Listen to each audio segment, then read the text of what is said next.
Si Mister ay magdidinengdeng. Dinengdeng tawag dyan. Inabraw. Una, bagoong. Yes. Daming bagoong naman yun. Yan.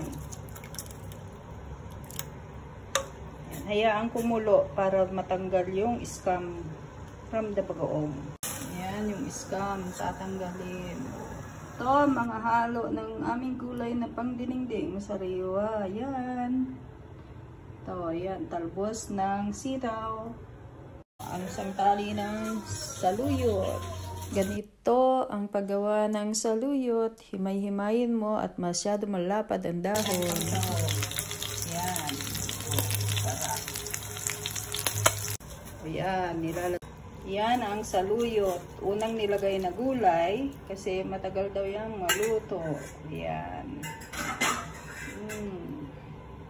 Kaya munang kumulo si saluyot. Ito yung sahog na pritong isda. Ayan. Para naman may lasa yung gulay. Okay. Ayan. Kumulo lang yan. Ay, ilalagay na natin ang sitaw. Bunga ng sitaw.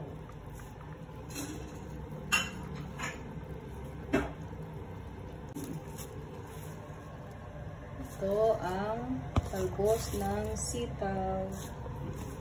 Masarap yan at mabango. Yan. Saya takpan ng kaya ang kumulo ng maluto.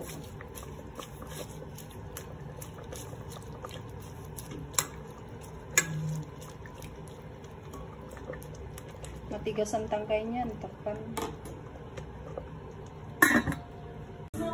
Ito na yung aming laswa. Laswa o dinengdeng or ano pa ba ibang tawag dito?